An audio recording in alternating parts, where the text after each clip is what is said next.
Hello everyone, I'm Duke James. This is Vietnam 3.0. It's now 1380. I went ahead and I sold this province back to Linh Nan for about 290 ducats. I built a fort here, so that's in the process of building, and 2 trade ships here and here. Trade ships probably aren't going to do much, but I'll have them protect trade, and I figured I might as well expand my navy since I have some slots, some force limit open for that. And the other thing is I'm going to attack Champa, because I figure the sooner I get all of the provinces that I need, the better it'll be long term, and they're just a tributary state under Khmer, which unlike Lanzing, which is a close tributary, I don't believe Khmer will join if I attack Champa. So I can go ahead and do that and grab their 3 provinces. I think they're Hindu, so nobody should really care about that, and they don't really have their total of these, the total of these 3 provinces. Their development combined is 8, so that shouldn't really be that much. Here's some burden of taxation. I went ahead and I did cut down on taxes, so the peasants aren't doing anything in terms of taxes, which killed my income, because the peasants aren't really giving much, so my income dropped a lot. And then I went ahead and I did the middle grain dole, so I'm paying 100 ducats to grain dole, but I wanted stability to do reforms. So I should be negative a lot, which is okay because I have a lot of money. The first 10-year plan was for food. So there's, I believe, 4 things that the peasants need in terms of life needs: food, salt, fiber, and fuel. Food and fiber are both crops, so they go hand in hand. So that was the first 10-year plan. So I'm going to do fuel next, because I don't really have much salt. And that kind of goes with fuel in terms of game industries, because game industries produce a little bit of salt. So fuel is going to be the next 10-year plan. The good thing about that is, let me go to the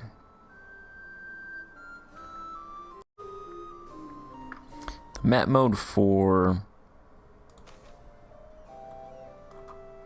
it's here. There we go. Let's just do my provinces and... Alright, so this is the forests map mode, potential forest map mode.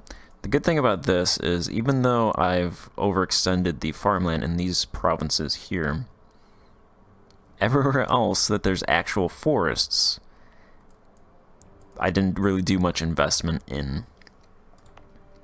I think I did a couple investment for fisheries in these provinces, but for the most part I think the peasant labor should be fine in those provinces, so I can go ahead and expand there. Pretty much everywhere outside of the provinces that I invested in the first time. So I'm going to start off with the census. Let's quickly go through just total population. Our peasant tenant size is 2.7 million. Looks like our natural change is now 5,000. So the natural change of peasants did increase. It was, I think it started around 6,000, but then it dropped down to about 3,000. So it's increased back to 5,000. And then residents, there's 102. They're negative. I don't really care about the other ones. And just a general note, this is not how you're supposed to do investment, and I know that. This is just for role-playing purposes. This is, I believe, highly inefficient. You definitely don't want to do it like this, but I'm doing it like this on purpose, knowing that it's pretty inefficient. So our food production is still actually pretty solid, 738. I think that decreased a little bit, but that's to be expected because the farmland industries are not profitable, so they're decreasing, which would lead to a decrease in farmlands. Salt, 62 out of 58. Fibers, nice. That fiber will come in handy once I do urban industries. Fuel. Okay, so we are negative 15 in terms of fuel, and that's a lot actually, because we only produce 36 and we demand 51, so this is why this is the next plan. And there's fuel and raw materials are kind of grouped together, so we're actually pretty good on raw materials, but I believe if I increase the fuel output, then the raw material should increase as well. Yeah, the timber outputs are 1-for-1 fuel and raw materials. Unfortunately, the easiest way, I think, to get fuel is to do coal mines, which we have 2 coal mines in this province and 1 province over here as well. The problem with coal is you can't unlock coal slots and start mining coal until you embrace commercialization, which should take me a while to do, so I can't actually do that, but that would be the easiest way to boost my fuel production, but I'm gonna have to do it the old-fashioned way with trees. So I'm looking to increase that fuel production. I think I'll probably temper my investment versus how much I put into food. There's more provinces to invest in, so I can kind of spread that out. Hopefully that won't be as negative anymore, but thinking getting fuel, let's say, if it's 36 now, I could probably get that 5 times to 150, so that's my goal right now, 150. Get fuel to 150, that'll be a 3-to-1 producing versus demand. So 150 is my goal. I'm going to write that down, because I'm probably going to forget that.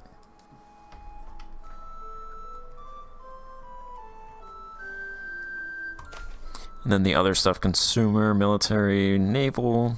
Naval kind of sucks, but I'm not, like I said before, it's inefficient. I'm not opening up any of these industries or even doing anything with these things until I get to their respective plans. So you definitely don't want to do that. That's not how you should go about this. Knowledge. Most of that stuff is actually pretty good. It seems fuel is really the worst. Except for naval, which I don't think naval really, either we import from other countries or naval materials, the naval industries don't actually influence anything really, because I have no problem with my navy right now, even with that huge naval deficit. So game industries, I was looking at this, game industries actually produce food, salt, fiber, fuel, and raw materials. So I could open up fuel, or game industries for fuel, but I think I'm going to put that under salt. So when if I do a salt plan, then I'll open up game industries. So for now, I'm just going to focus on investing in timber industries. There's no infrastructure buildings that do anything with that, so really I'm just putting money into provinces with forests that can be built and opening them up, because this province doesn't have forests. I don't think I want to do anything in the provinces with natural locations, because those are going to be cities. So I'm going to avoid those provinces.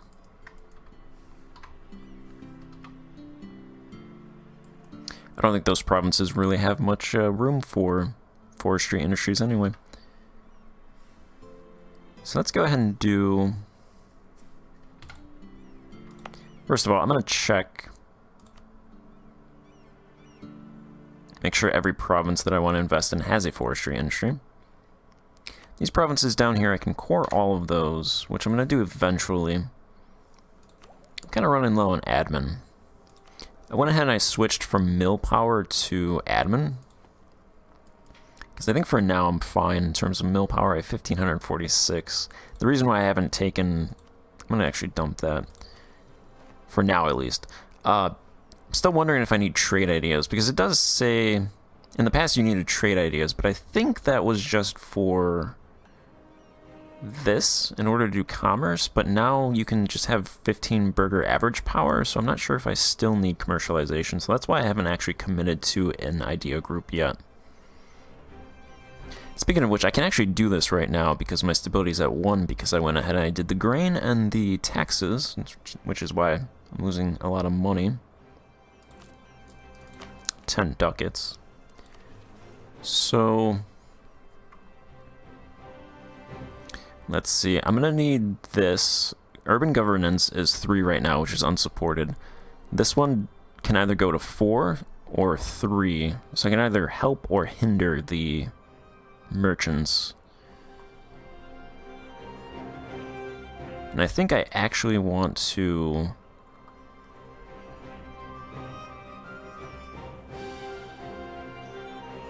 I want to go the other way and hurt them.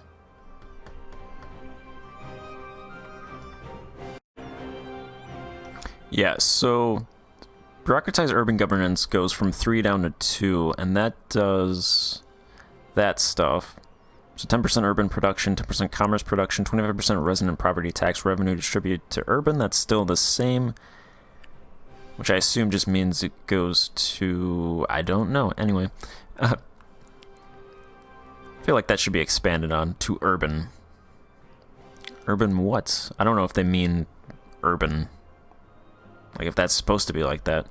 But anyway, base consultation to negative 25% burghers' power from wealth. So that would harm the burghers. This one does the same 10% urban production, 10% commerce production, but it transfers resident wealth to burgher wealth. Does the same 2 base consultation. It also gives 25% autonomy from the burghers and 50% power from their wealth. So that is making them more powerful. So I don't want to do that.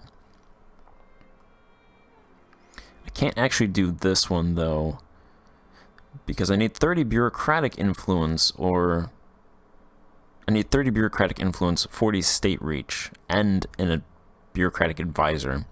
Interestingly, the burghers still like that. They don't like it as much as this one, which is +5, but they still like it. So that's nice. Which means I could pretty much only do this one.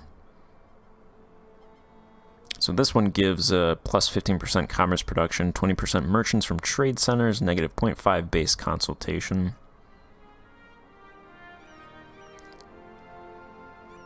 Plus 5% times noble power of burgher commerce income transferred to the nobles. I assume that's going down, and less tax revenue transferred to the burghers, because they like this. The nobility also like it because they're getting money as well. So I'm going to go ahead and do that while I have stability.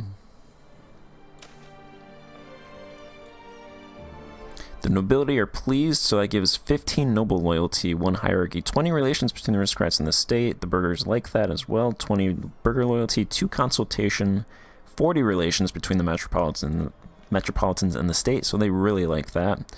Clergy, clans, bureaucrats are indifferent. We lose 50% progress towards stability, 3 legitimacy. All power costs for 5 years plus 5%. That's new. And then stability increase interval. So I definitely want to take the next mill tech before they do that. Before I do that. And then I think I'll take the next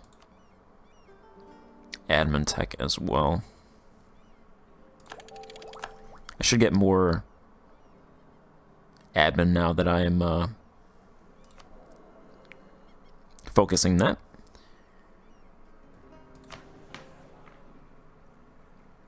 So the nobles are actually going to get maxed. I don't think it can actually go to 100. Before it would go to like, cap at like 95 or 96. There'd be like a soft cap where the higher you went up, the less you got. So I'm wondering if I should try and do something against them. Demoting greater nobility is usually my go-to. Let's see, that gives plus 60% stability increase interval, negative 20 relations between the aristocrats and the state, negative 50% progress towards stability, negative 25 noble loyalty, nobility lose 0.5% power for the next 10 years. It looks like they're flat, so that would be, they would lose 5 power in the next 10 years. Because I shouldn't be able to revoke anything, right? Because they're at 65. Which is unfortunate, because I really want to revoke some of their stuff, specifically around autonomy.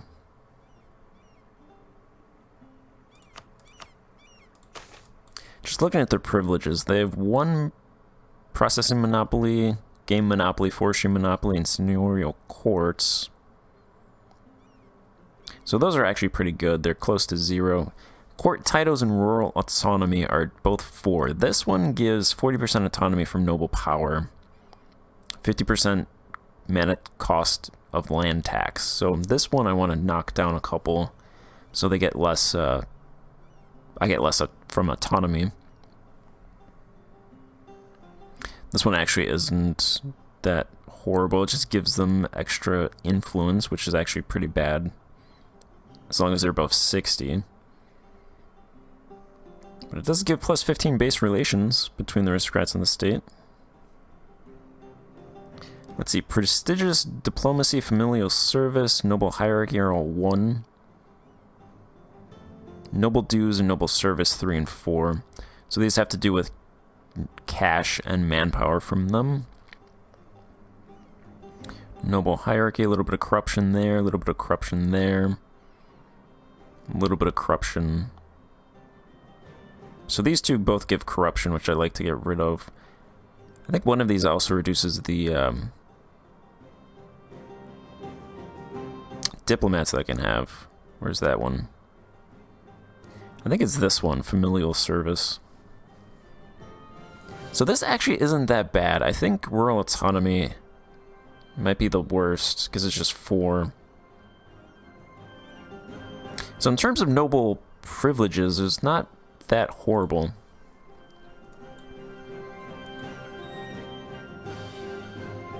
Let's see, from this I get 15 noble loyalty and 20 relations. So demoting them, that takes care of the relations. They would just lose 10 noble loyalty. And horrible stability effects, but I think for stability-wise, I'm fine for the most part. So I'm going to go ahead and do that. They should drop down to around 61, 62%.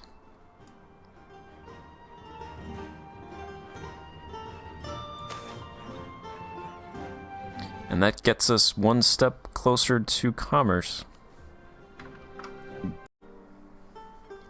Alright, let's do some investing.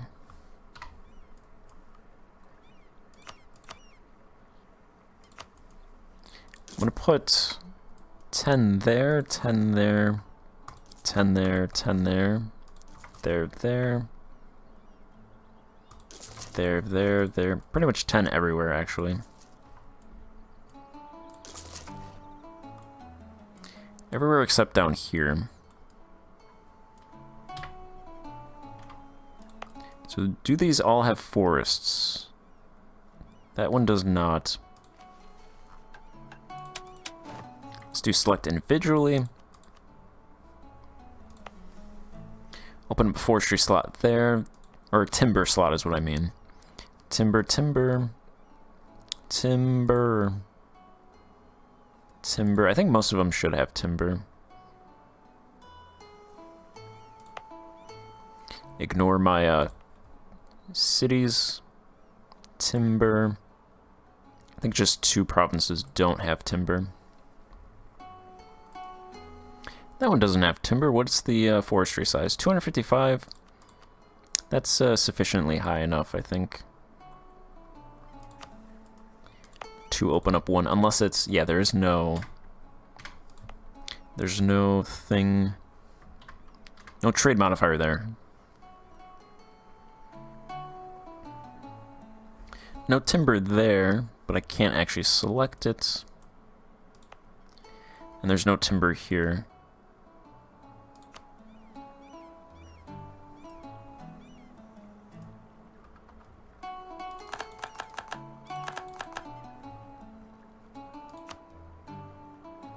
I actually didn't core this one.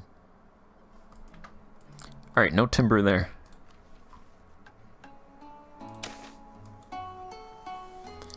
Timber there. Alright, then I'm gonna do 10 more, actually, and... There.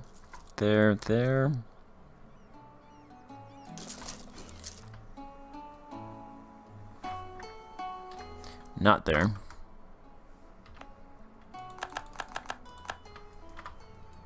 And then another 10. Not there because there's no timber industry down there. I don't know if I did that before. In the really green ones. In those provinces. These provinces are probably good for timber.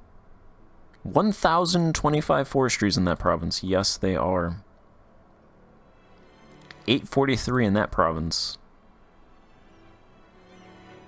And 597 there. So 2,300-ish unit size. Any coal in here? There's gold down there. No industries, but a ton of forested land in those provinces. Alright, so we're starting at 36.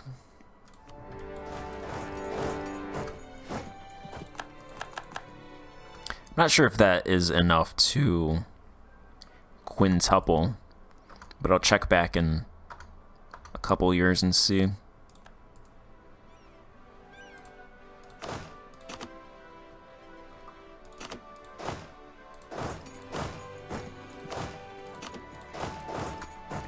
Alright, we should easily be able to take these provinces. Let's do light looting because I want them. Are they gonna flank around?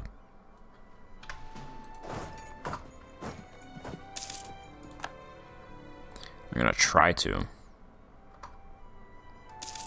Alright, Zia is subsidizing us again for 8 ducats a month this time, so double. They're pretty much getting rid of our deficit for us.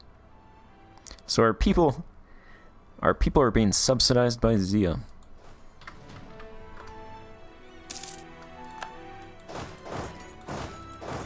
Alright, let's go ahead and cut these guys. Actually, I can't cut them off because they can just walk through.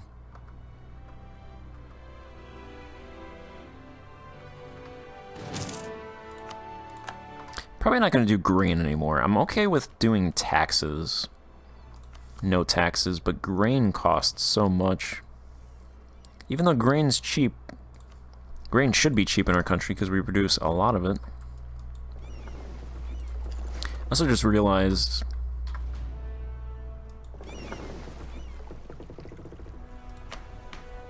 in order to use these light ships, I'd have to put maintenance all the way.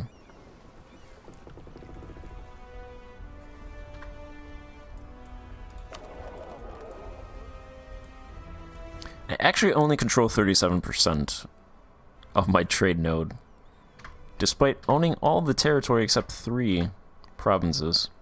It's interesting.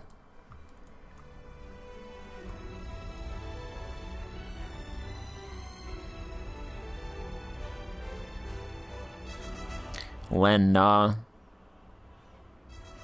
Merchant presence. Their merchant being present? Okay, light ships.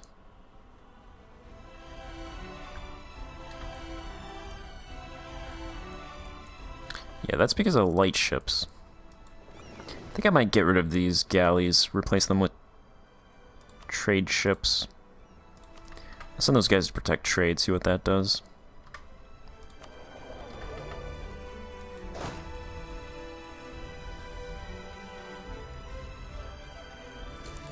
If you want to just run away, that'd be fine.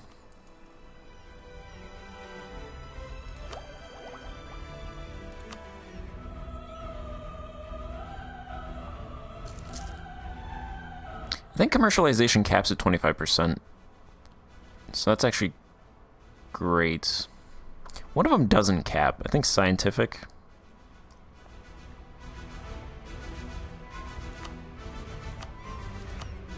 Is anybody getting... So I don't even know where commercialization exists in the world. Anything change up here? Nope. Zia has 11,000 troops up there. Zia actually has 35,000 troops now.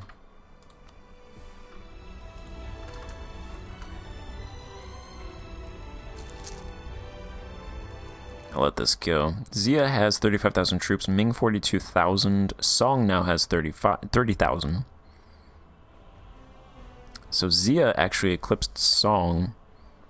Ming built an additional 7,000 troops.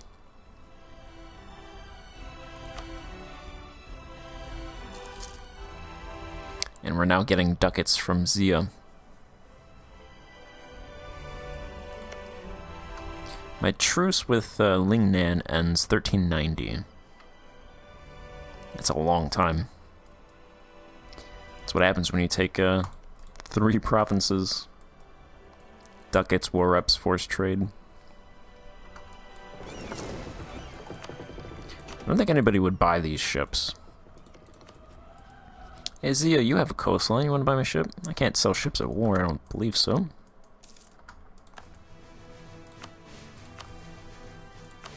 Alright, you revoke.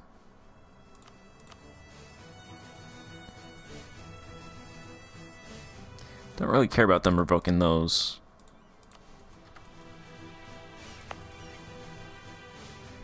They won't revoke these. Probably because it's their culture.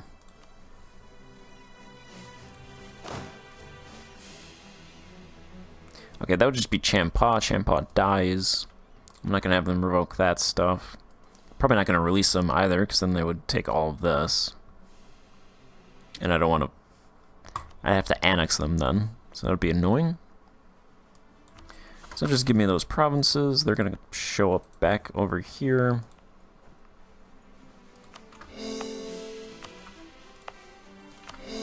Let's core those.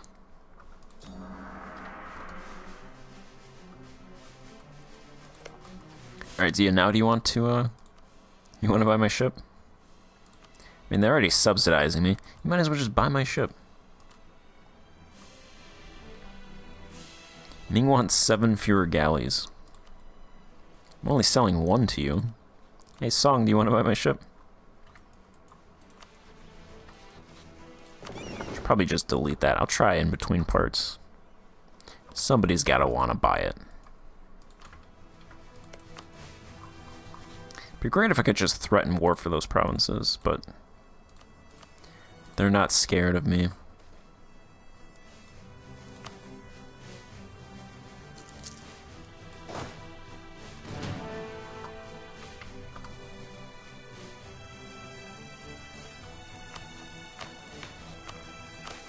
Oh, stability. Stability is decreasing. -1 stability is not that bad.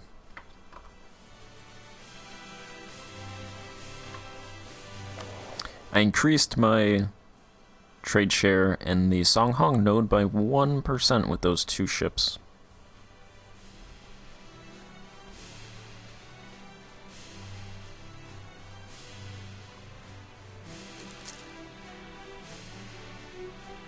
Not great for the money it's costing. Maybe they want to buy those ships. Just sell those ships immediately after christening them.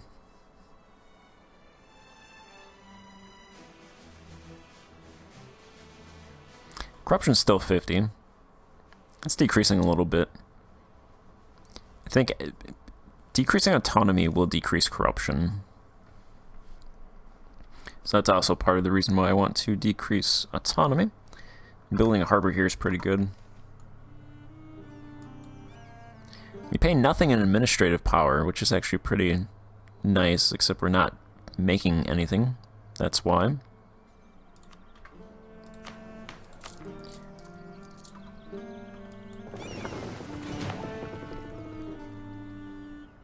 Let's drop down to 7.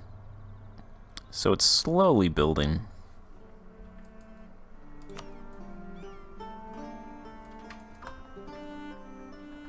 Should build a harbor down here somewhere. I'm gonna core that. Open up a timber industry. I think I already did some investment. At least one time. I'll do another 10 ducats into that province.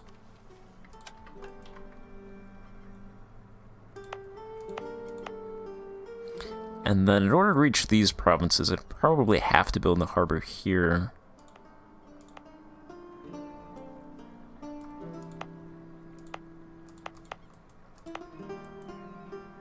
Build a harbor there, so let's go ahead and core that. There's a harbor right now. How much would a level 2 harbor cost?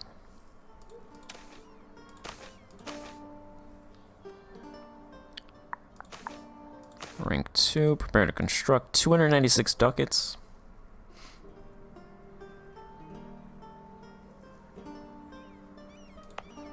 What are the other harbors? This is harbor level 2.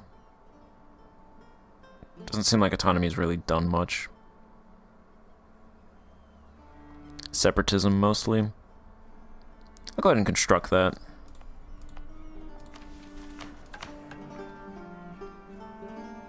And then fund infrastructure. 25% so it doesn't decrease.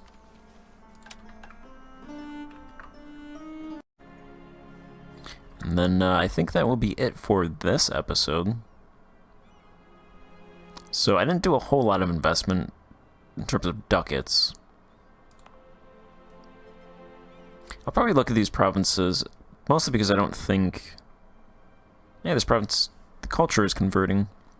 I'm going to try to convert every province's culture. I'm going to see if I'm able to do that. So I haven't actually made any of these cultures accepted.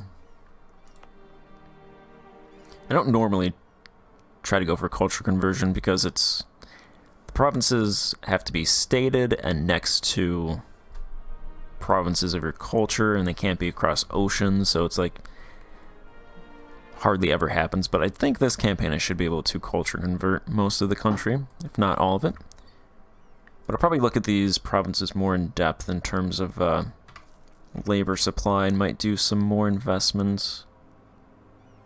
But for now, I'm going to end this part here and pick up in the next part. So thank you for watching, and goodbye.